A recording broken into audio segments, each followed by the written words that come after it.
Hi, my name is Amy. Thank you very much for watching, and let's make some bad financial decisions together. This is for entertainment purposes only, so if you are entertained, please like and subscribe. So, Roundhill keeps making the sexiest little funds. PLTW. I am specifically talking about this one because I'm the most excited about Palantir, but I didn't realize when they did their announcement that this wasn't going to be another weekly cover call ETF. So I knew it was going to be weekly. I just didn't know that it wasn't going to be a cover call ETF. So basically what they're doing is they have a 1.2 times leverage on with the swaps that they're using. And if the underlying goes up for that week, when they renew their swaps, they'll give us the profits from that, which if you follow Retire on Dividends, a lot of the times Yield Max wins their synthetic, but they lose their weeklies because Yield Max likes to have their strikes too close to the current price of the stock. So this might actually be a really clever little strategy. And I do like 1.2 times, which is amplified but not too amplified. There is a mathematical way to figure out how much is the ideal leverage for each individual stock, but I haven't done it, and clearly Roundhill hasn't done it either. But I do like 1.2 versus a 2 times fund anyways, so I just think it's an appropriate amount of leverage. So I don't think there's another kind of ETF exactly like this right now. So I'm curious to see how this does. And I put out an order to buy 2 shares. And so hopefully Palantir will go down today and I'll have 2 shares. But the other thing to notice is that these declaration dates, I believe, are on Friday, right?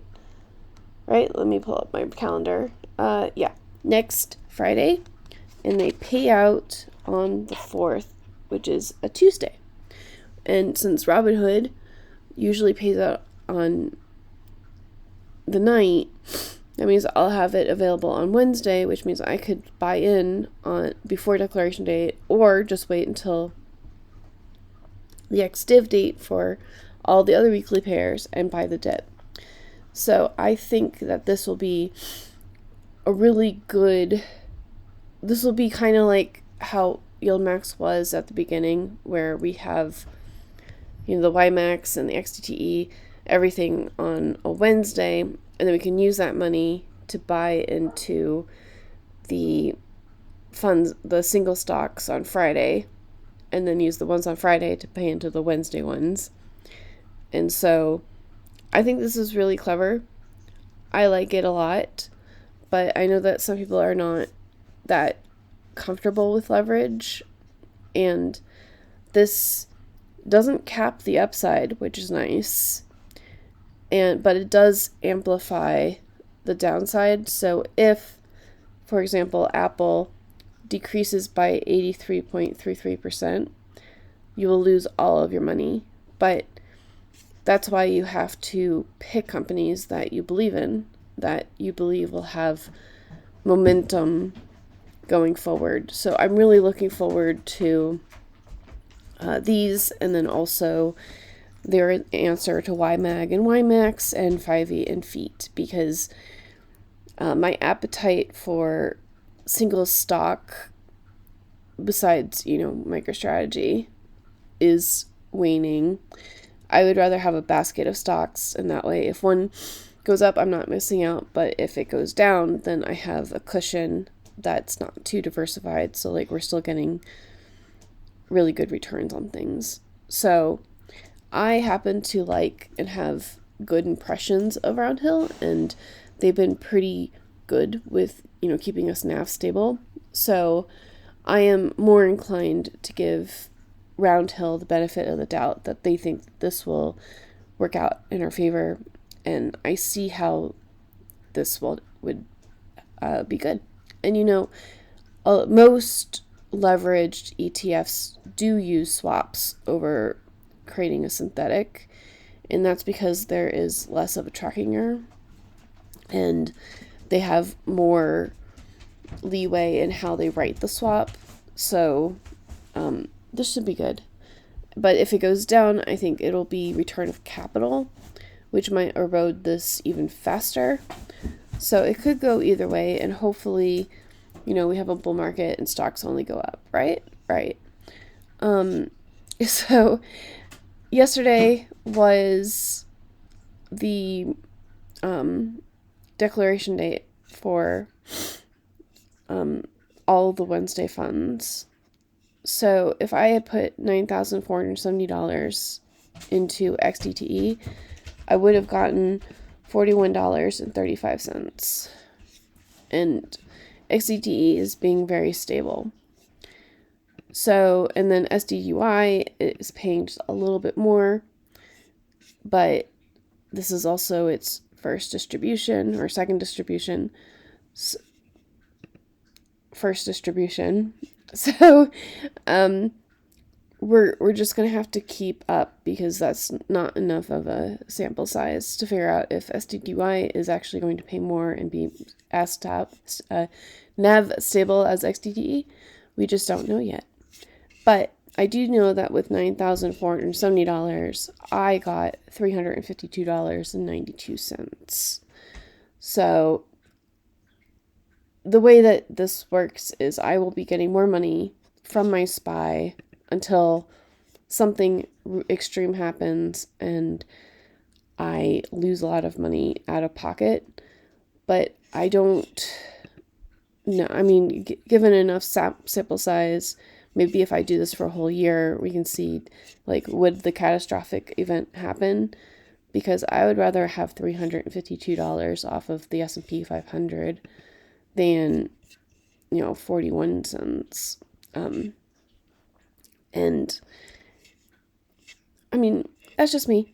And, I'm not, I know that there's so many reasons not to run your own options, but this was just me being curious to see, are these even worth it doing it yourself? And I'll make another video especially about that. But I thought, since I missed the actual declaration dates, that I'd share that with you. Anyways, I did some improvements. I actually downloaded Cursor, which is an AI text editor, and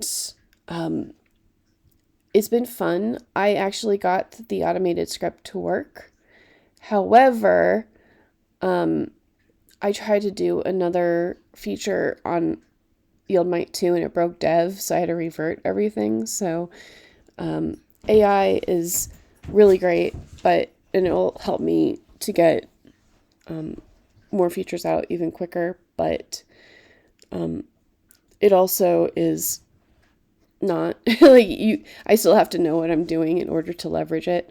So hopefully we'll be getting more features even quicker out now, and I have a free trial for that for 2 weeks. So when that is up, I'll see what I can do about if that has actually helped me with my momentum with programming or not. So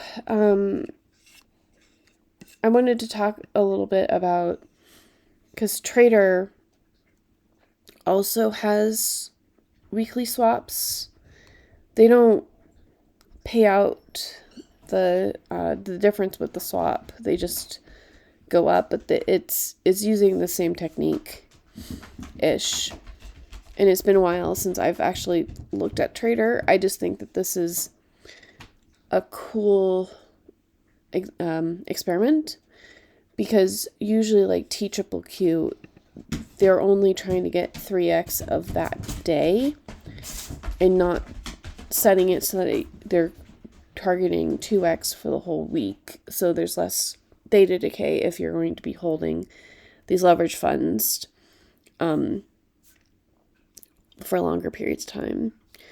So if you had gotten XTQQ in October, you would have $12,949. QQQA, which is just a momentum off of the NASDAQ 100, it's not leveraged, you would have $12,000. And then QQP, you would have, why did I not just do triple Q here as the comparison? Give me a moment. Yeah, so if you just had the NASDAQ 100, you would have $11,000. So all of these are doing pretty well, and it just depends on your comfort on how much leverage you want, and using a combination of these to get the ratio of leverage that is appropriate for your portfolio. So I think it's also important to compare like VU with XTTE, with STTY, with JEPI, and SDHD, because you could use VU as the benchmark, but I think for XTTE and STTY, like JEPI or SDHD is the benchmark. So if you can't get a higher total return from,